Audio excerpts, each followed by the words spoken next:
네, 정말 독특하면서도 중요한 관점이라고 생각합니다. 당신이 주신 자료들을 보면 이 복음이라는 게 구약의 예레미야 또 에스겔 선지자가 예언했던 새 영과 새 마음 있잖아요. 네, 그 새 언약의 뿌리를 두고 있다고 설명을 해요. 그러니까 핵심은 이거죠. 복음이 그냥 어떤 교리 목록 이게 아니라 살아있는 정보하는 겁니다. 씨앗처럼 당신의 지성에 심겨줘서요. 새로운 정체성을 부여하고 그 결과로 의의를 적용시킨다. 이런 개념이에요. 새로운 정체성이요? 아, 이 부분이 특히 좀 와닿는데요. 그럼 그 자료에 따르면 복음이 당신 안에 심기면 그 당신의 자아 안에 정체성이 두 개가 공존하게 된다 이런 말인가요? 그러니까 원래 있던 그 뭐랄까 타락한 본성 그거하고 새로운 복음의 정체성하고 이렇게 두 개가 같이 있다는 거죠. 네, 맞습니다. 그런데 이 자료들이 강조하는 되게 놀라운 지점이 뭐냐면요. 이 두 정체성이 서로 막 직접 싸우거나 경쟁하는 게 아니라는 거예요. 아, 싸우는 게 아니고요. 보통 그렇게 생각하기 쉬운데. 네, 그 이유가 정보 코드 자체가 근본적으로 다르기 때문이라는 설명이에요. 하나는 거짓에 기반하고 다른 하나는 진리에 기반하니까 이게 뭐 물과 기름처럼 서로 섞일 수가 없다는 거죠. 소통 자체가 불가능하다. 와, 정보 코드가 다르다. 네, 거짓은 진리를 만나면 필연적으로 왜곡하게 되고 진리는 그냥 거짓을 다른 코드로 인식할 뿐이지 직접 상호작용하지는 않는다. 뭐 이런 주장입니다. 와, 이건 좀 머릿속에서 그림 그리기가 쉽진 않은데요. 비유하자면 뭐 운영체제가 완전 다른 프로그램 두 개가 한 컴퓨터 안에 있긴 한데 서로 뭐 인식조차 못하는 그런 느낌일까요? 그래서 복음이 없는 사람은 예수님이나 복음을 그 진짜 의미대로 이해하기 어렵고 또 자연 본성으로는 복음을 받아들인다 해도 결국 왜곡해서 이해하게 된다. 뭐 이런 결론이 나오는 거군요. 네, 정확히 그런 비유로 생각해 볼 수 있겠습니다. 그리고 바로 이 지점에서 성령의 역할이 결정적이라고 자료들은 아주 강조를 해요. 오직 진리의 영이신 성령님만이 이 참된 복음, 그러니까 왜곡되지 않은 순수한 그 진리의 정보만을 당신 마음에 심으실 수 있다는 겁니다. 아, 성령님만이 제대로 심으실 수 있다. 그렇죠. 그래서 복음이 제대로 심겨진 사람은 행동은 여전히 죄성을 보일 수도 있겠지만요. 그 사람 안에 있는 이 새로운 복음 정체성 때문에 하나님 앞에서는 법적으로 의롭다 이렇게 여겨지는 거죠. 칭의라고 하잖아요. 그게 성립된다는 개념입니다. 그렇군요. 성령께서 그 진짜 복음의 씨앗을 심어주시는 게 핵심이네요.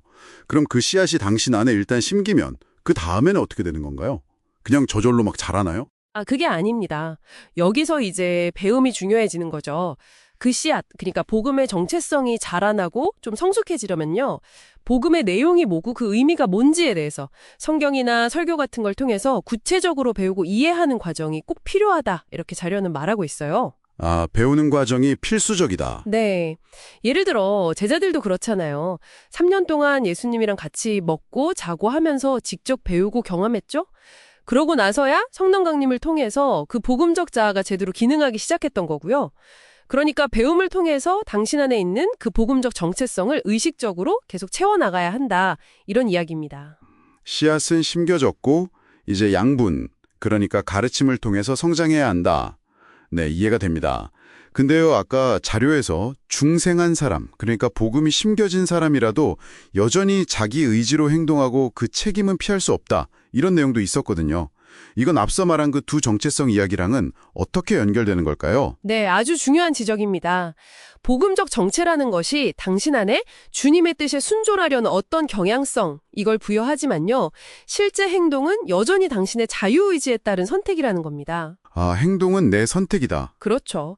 그래서 어떤 상황이나 유혹에 따라서 원래 있던 그 타락한 본성의 정체가 불쑥 튀어나와서 실수하거나 죄를 지을 수도 있다는 거죠. 로마서 7장 말씀처럼요. 중요한 건 어떤 정체성이 그 중간에 발현되었든 간에 그 행동에 대한 책임은 당신 자신에게 있다.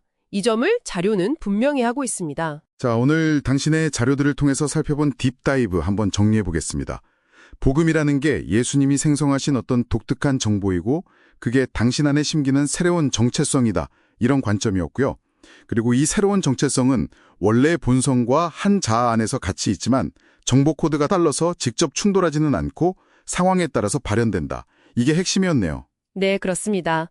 그리고 이 복음이라는 씨앗이 심겨진 후에도 그냥 두는 게 아니라 지속적인 배움을 통해서 복음적 자아의식을 키워나가야 한다는 점, 그리고 당신의 모든 행동에는 책임이 따른다는 점을 기억하는 게 중요하다고 할 수 있겠습니다.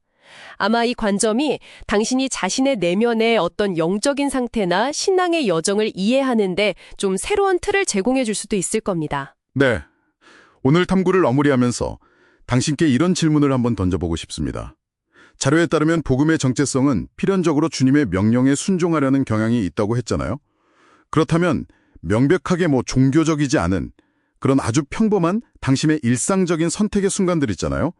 그런 순간들 속에서 어떻게 하면 의식적으로 이 복음의 정체성을 좀 더 자주 인식하고 또 그에 따라서 행동하도록 스스로를 이끌어갈 수 있을까요? 한번 깊이 생각해 보시면 좋겠습니다.